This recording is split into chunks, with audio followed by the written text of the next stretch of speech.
कांग्रेस की राष्ट्रीय महासचिव प्रियंका गांधी राजस्थान के 2 दिवसीय दौरे पर हैं। रविवार को राजस्थान के भीनमाल जालोर में प्रियंका गांधी ने प्रधानमंत्री नरेंद्र मोदी को महंगाई और बेरोजगारी के मुद्दे पर जमकर घेरा। उन्होंने कहा कि पीएम मोदी आजकल बहकी बहकी बातें कर रहे हैं। कभी गटर से गैस बनाते हैं, कभी बादल में मिसाइल छोड़ देते हैं, कभी हवा में उड़ाते हैं। उन्हें समझ नहीं आ रहा है कि करना क्या है। इन बातों से आपके जीवन का क्या मतलब है?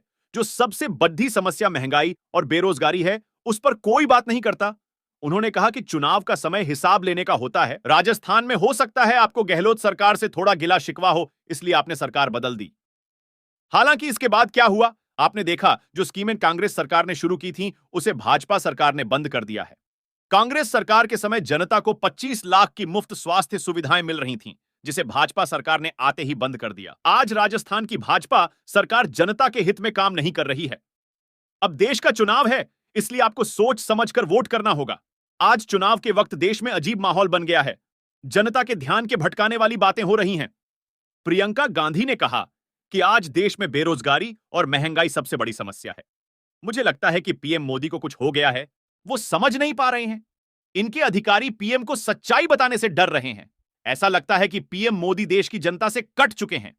आज पिछले 45 सालों में महंगाई दर सबसे ज्यादा है और यह मोदी सरकार की देन है। मोदी सरकार को हमेशा ही चुनावों के वक्त सिलेंडर और पेट्रोल डीजल की कीमतें याद आती हैं। आज ऐसे हालात हो चुके हैं कि बच्चों की पढ़ाई और शादी के लिए जमीन बेचनी पड़ रही है। खेती में इस्तेमाल होने वाले सामान महंगे हो चुके हैं।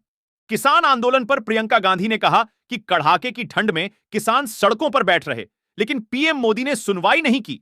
हालांकि जैसे ही यूपी के चुनाव नजदीक आए, सरकार ने काले कानूनों को वापस ले लिया। उन्होंने कहा कि मोदी सरकार की नीयत ठीक नहीं है।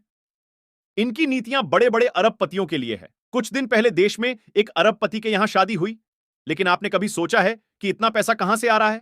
पीएम मोदी ने 16,000 करोड़ के इनके कर्ज माफ किए हैं। वहीं जो किसान कर्ज में डूब रहा है, उसके बारे में बात तक नहीं होती। आपको सिर्फ यह दिखाया जाता है कि देश आगे बढ़ रहा है, तरक्की हो रही है, सभी बहुत खुशहाल हैं, लेकिन यह सच्चाई नहीं है। G20 जैसे कार्यक्रमों से हमें भी गर्व होता है, लेकिन इस देश की एक और सच्चाई यह है कि इस देश का गरीब रोज सुबह शाम संघर्ष कर रहा है। देश की जनता की कहीं सुनवाई नहीं हो रही है। महंगाई और बेरोजगारी बढ़ती जा रही है। चुनावी भाषण में प्रियंका गांधी ने पेपर लीक और अग्निवीर योजना का भी जिक्र किया। उन्होंने कहा कि केंद्र में हमारी सरकार बनने के बाद अग्निवीर योजना को रद्द किया जाएगा, ताकि नौजवान सम्मान के साथ नौकरी कर सके। वहीं पेपर लीक को रोकने के लिए कानून लाया जाएगा। प्रियंका गांधी ने कहा कि परिवार की सबसे बड़ी महिला को हमारी सरकार बनने के बाद 1 लाख रुपए सालाना दिए जाएंगे। देश भर की सरकारी नौकरियों में महिलाओं को 50% आरक्षण दिया जाएगा। श्रमिकों के लिए कानूनी गारंटी बनाई जाएगी। कम से कम 400 रुपए मजदूरी मिनिमम मिलेगी। शहरी क्षेत्रों के लिए मनरेगा जैसी योजना लाई जाएगी। देश में 30 लाख खाली पदों को भरने का काम हमारी सरकार करेगी। हम 5,000 करोड़ का फंड बनाएंगे, जो कि नौजवानों के लिए होगा। वहीं स्नातक पास बच्चों को 1 लाख रुपए मिलेंगे। उन्होंने सभी सरकारी एजेंसियों के गलत इस्तेमाल का आरोप लगाते हुए कहा कि आज भ्रष्टाचार के बहाने 2-2 मुख्यमंत्री जेल में हैं। मोदी सरकार ने वैक्सीन बनाने वालों से, गुजरात में जो पुल गिरा उस कंपनी से और लॉटरी वालों तक से चंदा लिया है। इससे बड़ा भ्रष्टाचार क्या होगा? वहीं पूर्व मुख्यमंत्री अशोक गहलोत ने कहा कि ये हमारी स्कीम्स बंद कर रहे हैं, लेकिन मैं आपको विश्वास दिलाता हूं कि हम ऐसा नहीं होने देंगे। राजस्थान की भाजपा सरकार कोई काम नहीं कर रही है।